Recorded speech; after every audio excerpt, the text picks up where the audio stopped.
Lo venimos hablando durante la mañana. Hoy ha iniciado en Buenos Aires la cumbre del Mercosur, en la que Argentina entrega la presidencia rotatoria del organismo a Brasil, que la ostentará durante los próximos 6 meses. Para analizar este panorama y los temas que están en el centro de la mesa en este encuentro, vamos a conectar hoy con Magdalena Vaz Vilizio. Ella es profesora agregada de Derecho Internacional Público de la Universidad de la República en Uruguay y también doctora en Relaciones Internacionales por la Universidad Nacional de La Plata. En primer lugar, bienvenida esta mañana aquí a France 24. Muy buenos días, Rodrigo. Un gusto estar contigo y con tu audiencia. Bueno, pues me gustaría empezar hablando de esa transferencia de poder de Javier Milei a Luis Ignacio Lula da Silva, dos líderes que sin duda tienen una visión política y económica muy diferente. Quería preguntarle qué cambia con el gobierno de Lula en la presidencia rotatoria o es más simbólico y al final de lo que se habla aquí es de lo que quiere el bloque. Bueno, quien tenga la presidencia pro tempore del Mercosur tiene algunos elementos a favor. ¿Por qué? Porque es el que maneja la agenda, es el que va a establecer cuáles son los temas prioritarios, más allá que los intereses de todos los socios se van a escuchar. Y hay algunos temas que a Brasil le resultan totalmente gravitantes, que tal vez no estén dentro de la agenda de Argentina. Podemos nombrar algunos, como por ejemplo los temas sociales de derechos humanos, de políticas públicas. Tal vez aquí está uno de los aspectos menos conocidos de esta puja, de esta tensión entre Argentina y Brasil, que tiene que ver con el futuro del Instituto de Políticas Públicas y Derechos Humanos del Mercosur y por otro lado el Instituto Social del Mercosur. Argentina los ha dejado de lado, Brasil quiere darles un rol fundamental. Luego viene toda la parte del Mercosur verde, los temas ambientales, cambio climático, tan importante en el acuerdo Mercosur-Unión Europea, que ya Javier Milei lo ha dicho varias veces, no es un tema central en su gobierno, de hecho él está en contra de la agenda ambiental, de los objetivos de desarrollo sostenible, del Acuerdo de París, lo ha dicho en reiteradas oportunidades, esto no es nuevo y no vamos a asombrarnos. Después aparece todo el tema arancelario, en un momento en el que los temas arancelarios están en debate a nivel global. ¿Por qué? Porque estamos en medio de los aranceles recíprocos aplicados por Donald Trump. Yo escuchaba el informe que ustedes hacían desde Buenos Aires y decía justamente esto de extender las excepciones nacionales al arancel externo común del Mercosur a 50 posiciones más. Se había acordado por los cancilleres en abril, luego volvieron a reunirse en mayo y mandataron a las secciones nacionales del Grupo Mercado Común para seguir discutiendo este tema. Sin embargo, Brasil dilató el tema y aparentemente, eso lo sabremos en el día de hoy, pero aparentemente cede el viernes pasado. ¿Por qué esto es importante? Por esa flexibilidad que pide Argentina. Argentina necesita estas excepciones para negociar con Estados Unidos, lo que en un primer momento pensábamos que iba a ser un tratado de libre comercio, ahora habla de un acuerdo comercial preferencial, un esquema tal vez menos rígido, más básico. Entonces, hay elementos diferentes. Tal vez en el relacionamiento externo, que podemos hablar de este tema, no hay tanta tensión porque tanto Argentina como Brasil buscan ir hacia nuevos socios. El cómo puede ser la diferencia. Bueno, pues es muy interesante esto que nos comenta, porque desde luego hemos visto al presidente argentino, Javier Milei, hablar también de buscar acuerdos por fuera de este bloque, del Mercosur. No sé si quizás, como indica Brasil, también estaría buscando una vía alternativa. Se está, en cierto modo, no sé si desmoronando, pero abriendo el Mercosur a diferentes escenarios, quizás porque no ven clara la vía unitaria, por ejemplo, en este acuerdo con la Unión Europea.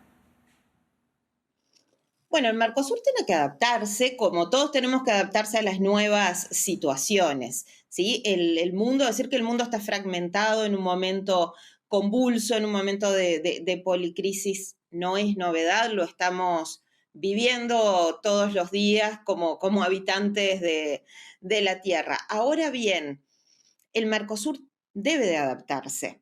Uno de los caminos es el que mencionábamos, el del acuerdo Mercosur-Unión Europea, pero los reparos están mucho más fuertes del otro lado del Atlántico. Otro de los caminos podría ser Asia, ¿sí? Tal vez ahí tenemos otra opción. Y siempre está el rol de China presente en la región. El interés de China, si pensamos en una región ampliada, pensamos en América del Sur, se ve muy claro en temas de infraestructura. Pensemos en el puerto de Chancay en Perú.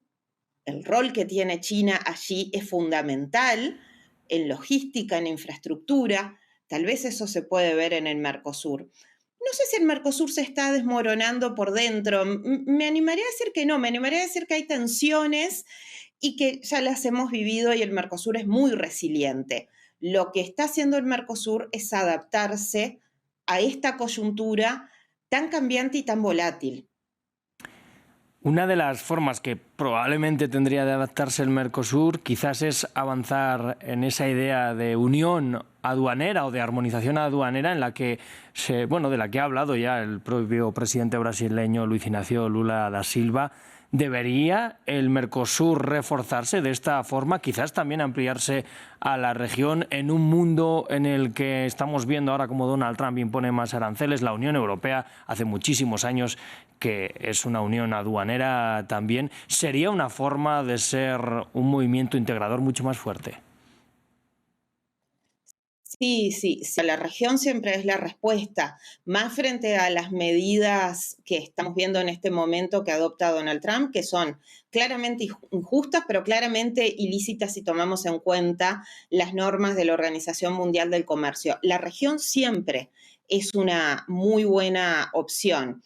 Las tensiones en la región requieren esa adaptación que decíamos, y tal vez la conformación de una zona de libre comercio, la conformación de una unión aduanera, porque la zona de libre comercio ya la tenemos, la conformación de una unión aduanera que ha sido bastante lenta, puede encontrar en la actualidad alguna rispidez con la política comercial que está teniendo Argentina en este momento de mayor apertura o casi apertura total de las importaciones. Y esa idea de tener acuerdos con otros estados, obviamente aquí se destaca Estados Unidos. Tengamos en cuenta que el gobierno de Javier Milei estaba esperando una reunión con Donald Trump, una reunión en Estados Unidos durante los meses pasados, y esa reunión no ha llegado. Claro, tampoco tiene las 50 posiciones de extensión de las listas de excepción al arancel externo común. Por tanto, esa reunión todavía requiere ser fortalecida en la propuesta de Argentina. Creo que en el día de hoy, de hecho, en este momento ya se están reuniendo los cancilleres, vamos a tener noticias sobre la profundización del proceso a nivel interno, pero también vamos a tener noticias sobre lo que sucede con el relacionamiento externo. Una de las noticias más esperadas y tiene que ver con la unión, con la mayor integración, con el mayor fortalecimiento, es si se cierran las negociaciones del acuerdo con la EFTA, esa zona de libre comercio que crearon los 4 estados que no son parte de la Unión Europea, pero sí son europeos y que les permiten negociar con terceros. Así que, en conclusión, siempre la vecindad es una buena opción. Bueno, Magdalena, una de las noticias de esta nueva cumbre es que por primera vez Bolivia va a ser parte del Mercosur como miembro pleno. Le quería preguntar qué puede aportar un país como Bolivia al Mercosur ahora mismo. Bueno, en este momento deberíamos destacar que Bolivia está muy próxima a las elecciones, el 17 de agosto. Unas elecciones difíciles, con mucha fragmentación política, sin Evo Morales como candidatos, y con muchos candidatos, pero sin Evo Morales. Y esto ha generado problemas internos y además mucha incertidumbre en cuanto a temas económicos. No solo hay fragmentación política, sino incertidumbre. Uno podría preguntarse un socio en estas condiciones qué puede aportar. Recordemos el triángulo del litio y tal vez ahí tenemos una de las respuestas principales. El triángulo del litio está formado por Bolivia, Argentina y Chile. Tenemos gran parte en el Mercosur, y el litio es fundamental, no solo para el futuro, ¿sí? Para todo lo que tiene que ver con la electromovilidad, sino también que es fundamental para el presente. Podemos poner como ejemplo no solo los minerales críticos, sino también las tierras raras. Ese interés de Estados Unidos en negociar un acuerdo con Ucrania sobre tierras raras también nos demuestra que el camino actual en el comercio está en esos sectores y Bolivia lo aporta.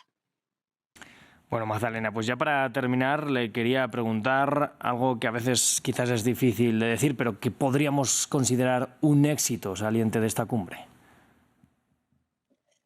Bueno, un éxito creo que sería el anuncio del acuerdo con la EFTA, conforme a los parámetros de los miembros del Mercosur, ¿sí? La sociedad civil tiene sus reparos, al igual que lo tiene con el acuerdo Mercosur-Unión Europea. Así que por un lado esto. Por otro lado, si hay avances o no en el acuerdo Mercosur-Unión Europea. Creo que ese es un elemento fundamental en este momento que está siendo muy esperado. Recordemos que la etapa de revisión técnica y la posterior traducción a todas las lenguas del bloque ya se terminó muy recientemente y podría haber anuncios de cómo continúa. Solo unas palabras sobre cómo puede continuar. La Comisión, siempre hablando de la Unión Europea, la Comisión debe enviarlo al Parlamento y al Consejo. Tal vez lo divida el pilar de comercio y por otro lado el pilar político y el pilar de cooperación, porque comercio sí es prerrogativa de la Comisión, pero la parte política y de cooperación no, y sí debería ir directamente. Y aquí es donde pueden estar algunos de los escollos. Entonces, bueno, ahí tenemos algunos temas fundamentales y sin duda en esta adaptación al escenario global me parece fundamental ver el tema del arancel externo común.